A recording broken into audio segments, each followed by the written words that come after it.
deaf. She's our deaf Greater Swiss Mountain Dog, but she's as sweet as can be, huh? Oh, baby. My hands are pink because I dyed my hair pink yesterday. But I got something to show you guys. We are now a herd of 4.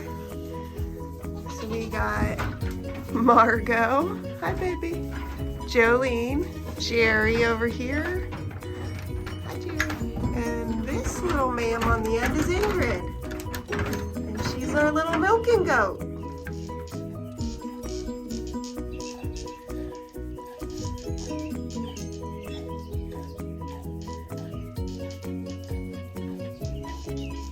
What do you think, Ingrid, huh? She's ready to be done. Just gonna give her a little brush out.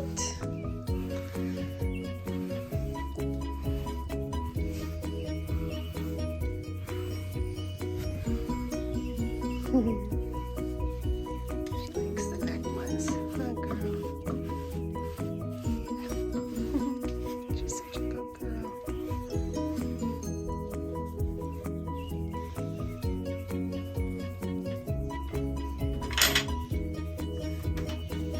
Okay, ready for your cookie? Here you go. Good job, Ingrid. Good job. Hi, everybody. So yeah, we got a milking goat. Super excited. We got her on Mother's Day, actually. Like I said, her name is Ingrid. She's giving us about a little more than 2 cups twice a day of milk. So we haven't had her for that long, so I'm trying to increase her supply just a little bit. But basically what we wanted to do was we wanted to get the babies first and get used to, you know, basically keeping them alive. It's been over 15 years since I had a goat. It's been 15 years since I milked a goat. But that was like riding a bike, luckily, even though Nigerian dwarf teats are way smaller than the goats that we had.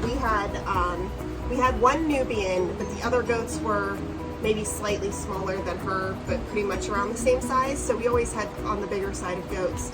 So when I went to the breeder and saw how small they were, and I was gonna like practice while I was there, I was like, okay, we're gonna do this, and I did it, and it was fine. So, but yeah, definitely a lot different than the full-size goats. One of the reasons, I don't know if I mentioned why we picked Nigerian dwarf goats over a different breed, is mostly because of their size. We only have 3 acres here, so they don't need as much pasture space, they don't need as much indoor space, and we did want to build a barn that like an actual, so this is more, I would say, like shed size, but it is, we put footers into cement, so it's not going anywhere. The reason we did that is because we always get really high winds here.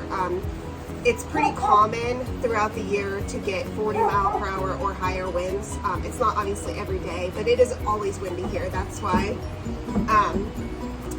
we named our homestead Evergreen Winds. So it's always windy here, so we wanted a structure that was going to be really strong and hold up to all of that.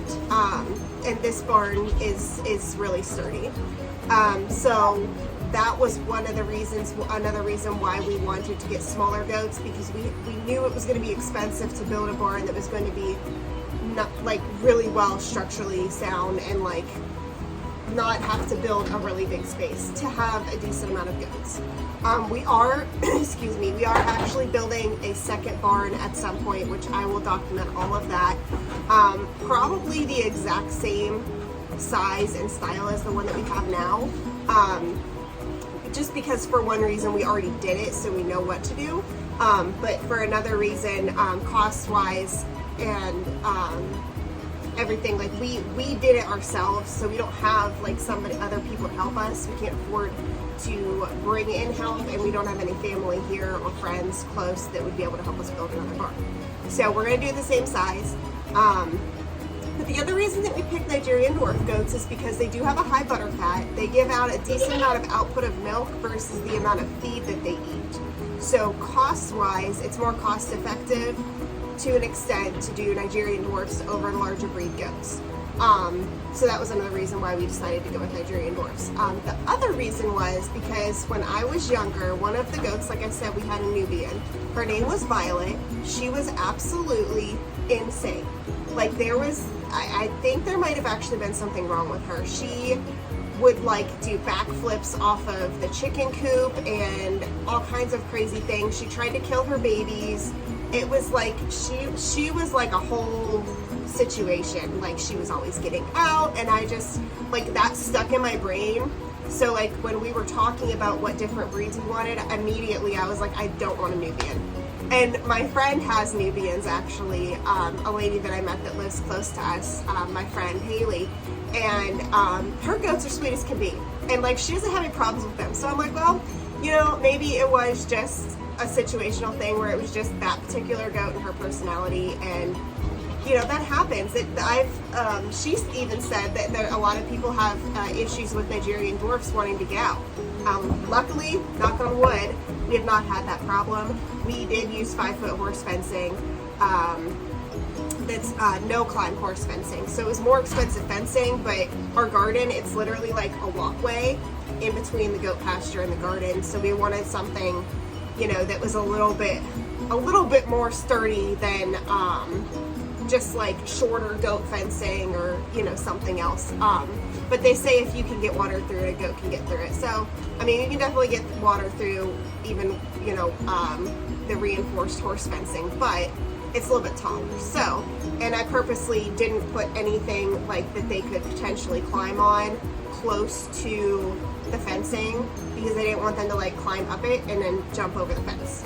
So that's something to keep in mind when you're doing your fenced in area for your goats. Don't put anything close enough to the fencing that will give them an elevation so that they can jump over, because I've seen countless people showing videos of the goats doing just that. Goats are very, very, very smart and very, very stubborn, and if they want out, they'll find a way to get out. So but anyways, back to the milking goat. So so yeah, we got her.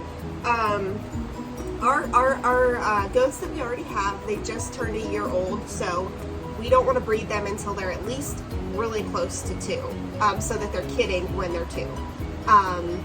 So because of that, we would have had to wait a whole another year, and I didn't want to wait another year. And I felt pretty confident and pretty comfortable now with their care and routines and everything like that. So the breeder that we got our other goats from actually was having like a sale online, like an auction, and we bidded for a goat. We got outbid. It just reached the cap we couldn't afford past. And she said, well, I have another goat that I think will be great for you guys. She has a really nice udder. Her mother is a 3-star milker. So we went ahead and got her, and she's sweet as can be, a little bit of a firecracker. She had a cough when we first got her. I took her to the vet. They checked her over, everything was fine. But I had a little bit of an ordeal with her first vet visit where put her in the car in the back seat. She jumped into I put her in like the backpack. I have a Jeep Patriot, so it's like a small SUV. Jumped into the back seat area, then into the front seat area. So I put up like duct tape across the whole back seat, and that worked the whole way there. I had the sticky side facing her, so every time she would like sniff at it, it would like stick to her nose a little bit, and she didn't like that. So she gave up trying to jump over the back seat.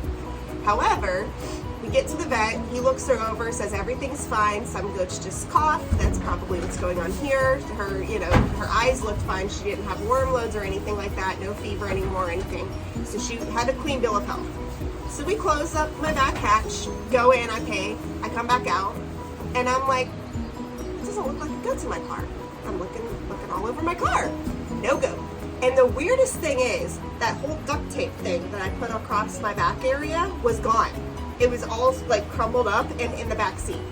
So I'm like looking all over the place, like moving stuff out of the way, like she's gonna be this small and like underneath the seat, which obviously she's not gonna fit underneath my car seat, but I looked there because I was like, where could she have gone? And then, so I started saying, Ingrid, Ingrid, and she like from like, I don't even know how far away, it was pretty far away, I hear this, bah! And I'm like, what is going on? Because they have goats there and cows at the vet that we go to. Like they have, it's like a field right there. So I'm like, is that their goat? And then I say Ingrid again, and she's blah! And I walk around the side of the building, and there she is, just standing there waiting for me.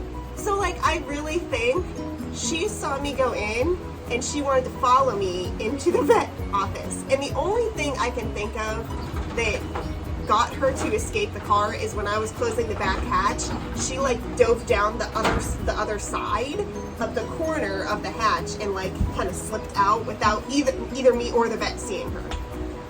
So I stick her back in the car, and obviously I can't use that duct tape anymore because she crumbled it all up. Yeah, I put her in the back, and by the time I walked back to the front and got in, she was in the back seat. Well, then she decided the back seat wasn't good enough, so she put her hooves onto the center like console thing, and that's how she rode home. And there was nothing I could do about it because, like I said, I didn't have duct tape with me, and she destroyed the duct tape thing. So, but on the way home, I texted my friend Haley and was like, "Are you around?" Because I wanted to get a rabbit from her, another new rabbit. So I went and picked up the rabbit, and the whole time she was like showing me like around her yard because she was doing some nice like landscaping things. Ingrid was standing in the driver's seat staring at me like the whole time. It was so funny. I was like, I'm gonna go get in my car and there's gonna be like pee on my seat. And luckily, thank goodness, she was nice enough to not pee on my seat or poop. But yeah, it was just so funny. Like,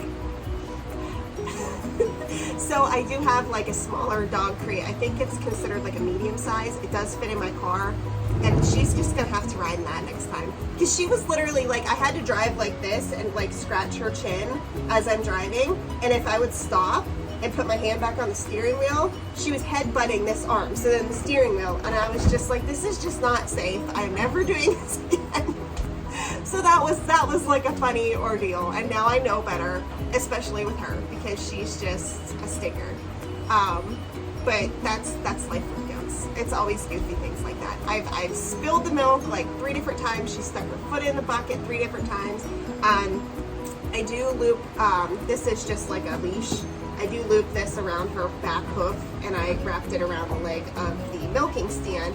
That way I don't have to worry about her sticking her foot in the bucket, and that works great. Hopefully she'll eventually stop doing that, and then I won't have to tie her up anymore because I don't really like to, and she doesn't like it. So hopefully, I feel bad because like she spends all this time like making milk for me, and then if she sticks her foot in the bucket, like I'm spending all this time milking her, and then she sticks her foot in the bucket or kicks it, and then nobody can use it. You know what I mean? Like it's going all over the floor of the goat barn. Like I'm not gonna sop that up with a towel and then like wring it out and give it to like my chickens or something. It's on the floor. It's not usable. So it's kind of like a waste. So I feel like at least if I tie her foot and she can't do that, then at least her producing it and me getting it from her, it's going to be more worth it for both of us. Yeah, so really excited about the milking goat. We got a lot going on, a lot growing on. And I'm sorry the end of this video is like weeks later, so my hair is washed out. But I just wanted to say I hope you all have a wonderful day, and next time I'll try to get my video out sooner than a couple weeks later.